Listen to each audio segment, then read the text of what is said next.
So hi everyone, welcome back in another new session of IPv6 complete training program for corporate network with complete lab. Okay, so in this video I'm going to discuss about IPv6 types with real corporate network example, and definitely we are about to practical lab.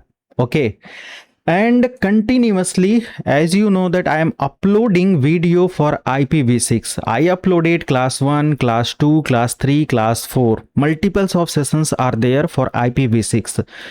If you are working professional in any corporate network, in any industrial network, and if you are network engineer, then 110% you will have multiple work in future or currently. Okay, you will get multiple tasks for IPv6. So it is important to learn the IPv6 to manage the corporate level network, to manage the enterprise network where there is no limitation of IP address. So right now I'm here to discuss about IPv6 address types. Okay, so there are different kind of IP addresses in IPv6, and as per need and importance, as per the uses, definitely we can divide the subject. Okay, so for example, there is unicast address, multicast address, and anycast address. In IPv6, these are the three important method in IPv6 types. Okay, what do you mean by anycast? In one word, this is one-to-one communication. Okay, for example, one device can communicate with another only one device, right? And the address start from 2001 colon. Exactly, this is the fixed value. Later you can assign anything, but this is the fixed value where you can see unicast address start from 2001, and this is multicast address. So multicast address responsible for one to many, means multiple receivers are there and single senders there. Okay, single sender are there, is there, right? So this particular address start from FF00. This is the fixed value, but you can start at least FF. Okay, so this is multicast address, and this is anycast. Anycast means it will communicate with nearest devices, means when device send the data to the destination, so nearest server will responsible as a anycast address. Okay, let me explain in detail. First come to the unicast address. Unicast address basically identify a unique interface on the network. Communication is strictly between a single sender and single receiver. So you can enable unicast addressing in between single sender and single receiver. Scope type of unicast address is unique local, global, and link local. No worry, I'll explain in further slide that what about unique local, global, and link local. No worry about that. Multicast address means one to many, means it is used to send data packets to multiple destinations simultaneously. So single sender can send data to multiple receiver at a time.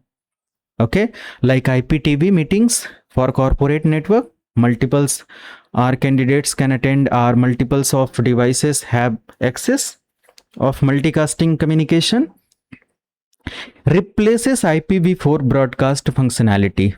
Okay, there is no any broadcast medium in IPv6, so there is multicasting to manage the IPv6 four types of broadcast communication. So in multicast address you can send data, or single sender can send data to the multiple receiver device.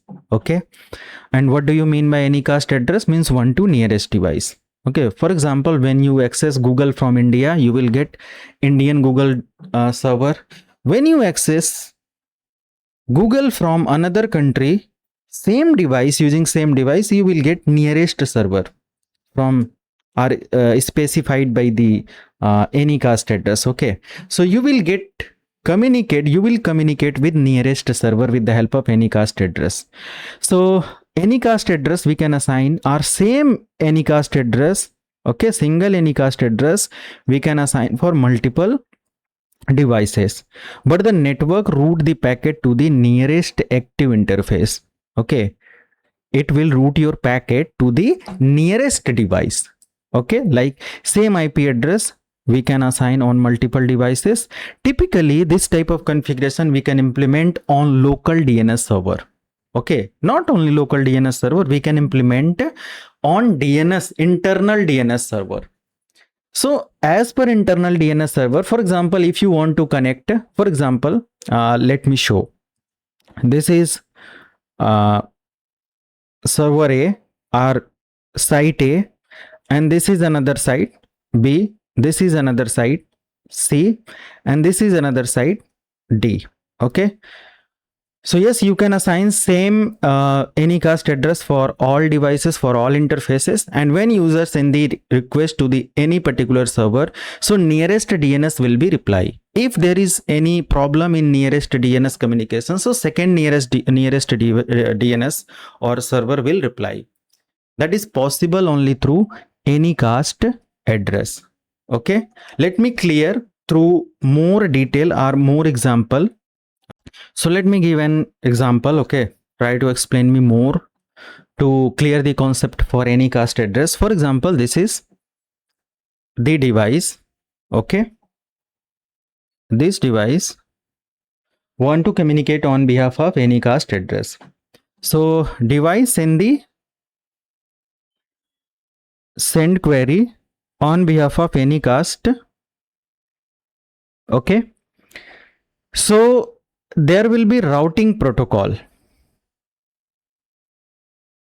Okay, next step, routing protocol decide the best and nearest route for the destination. Okay, and then data reach to the nearest destination server. Maybe there is another server where you can get reply, where you can send data. Okay, maybe there is another server. For example, this is Google 1, Google 2, Google 3. Okay, so nearest Google will reply as per your query on behalf of Anycast addressing. Simple, this is the update. Okay, so let me go to another slide. IPv6 address type. So this is Anycast address. As we know, as we discussed, that one-to-one communication means one to nearest communication will be or is possible through Anycast address. Okay, we can assign same IP addresses or same address for multiple interfaces, and there is link local address. Okay, so the link local address start from FE80. It is only the address which send your data to the gateway, only to the gateway. This device, these addresses can't share data from one network to another network or from one LAN to another LAN network. Okay, it is only possible for local area communication, right? So private addresses used for communication within a single local area network segment. Even you can't share data with another network. For example, this is router, and this is switch, and another this is switch 1, switch 2, and there is link local address for this interface, which is FE80. And if any computer system from this LAN to this LAN want to send data through link local address, it is not possible. In this situation, you need to configure global unicast address, okay, for communication. So global address will help you to communicate with other network in IPv6 address. Site local addresses basically deprecate scope. In deprecate scope, simple, you can say that it is like deprecated, not depreciated. It is deprecated scope because nowadays it is an older technology.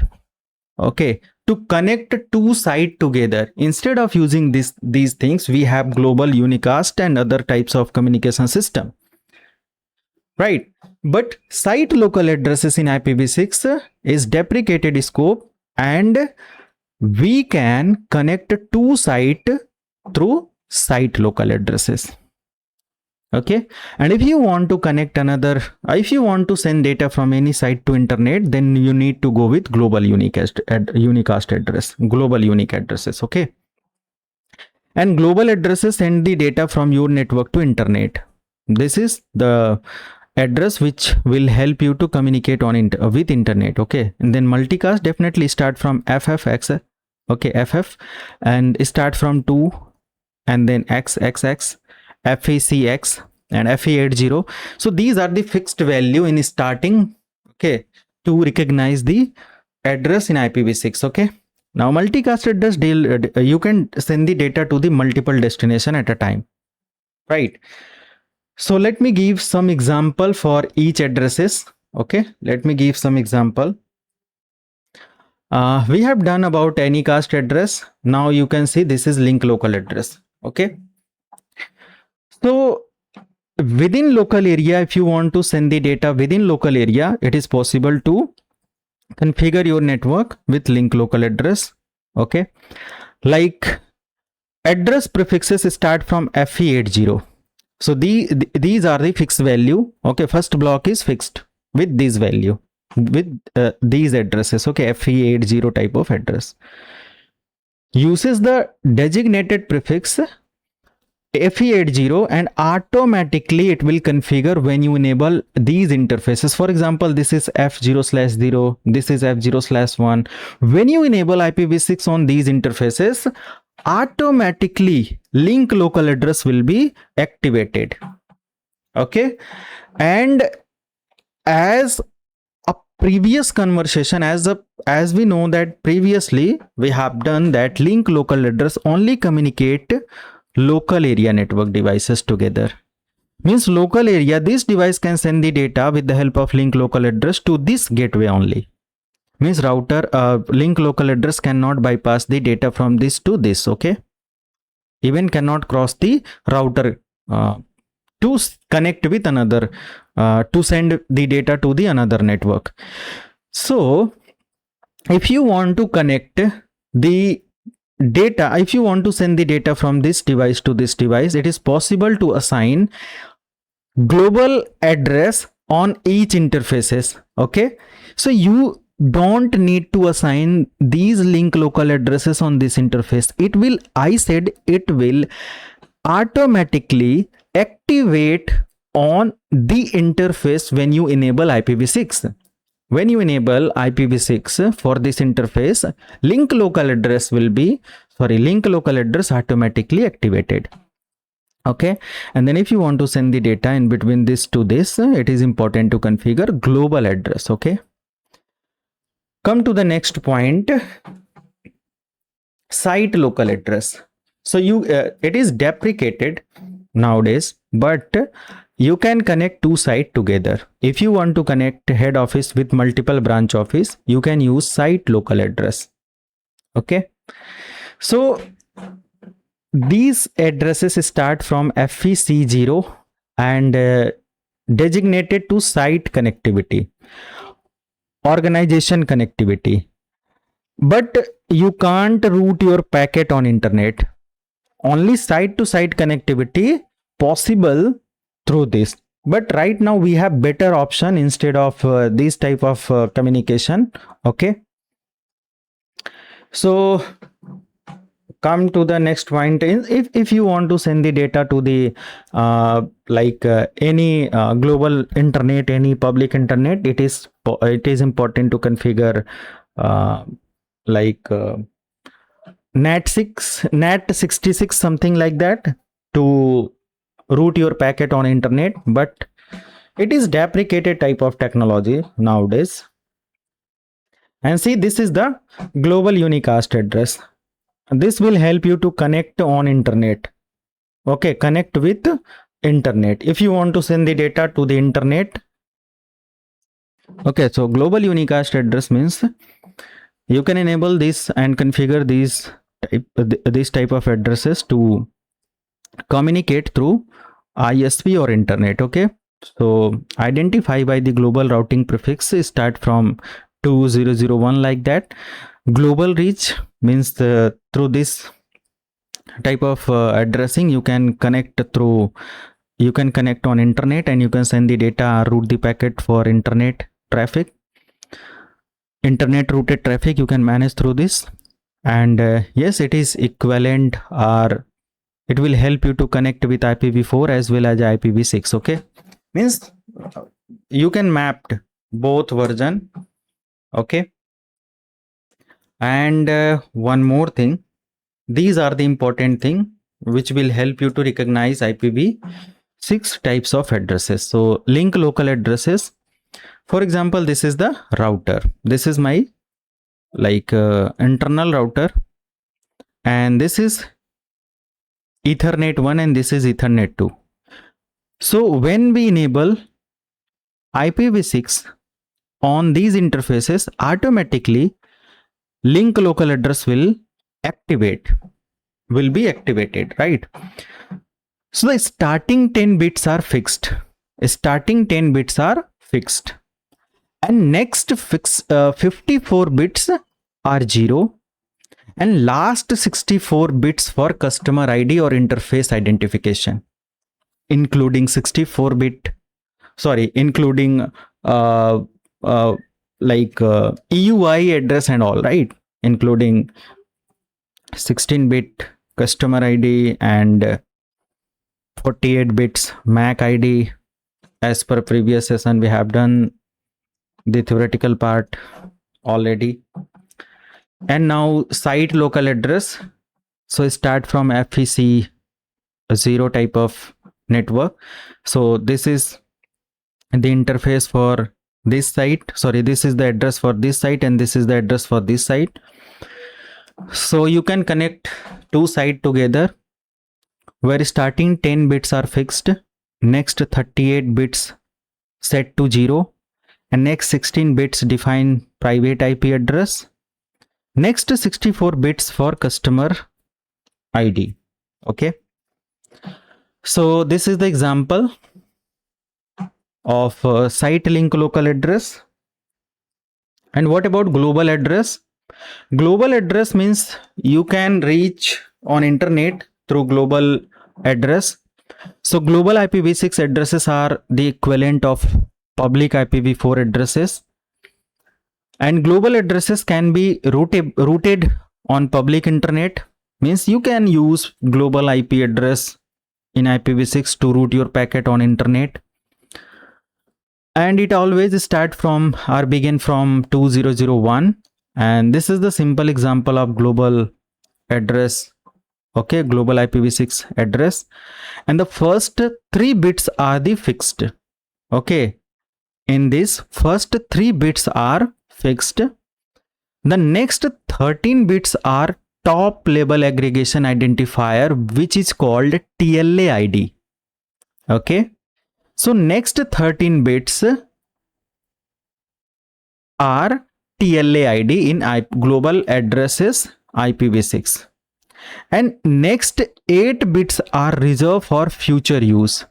Next 8 bit are reserved for future use. Every digit content 4 bits. Okay, so as per I am calculating the details, and as per color you can identify which one digit is going to protect the specific type of address.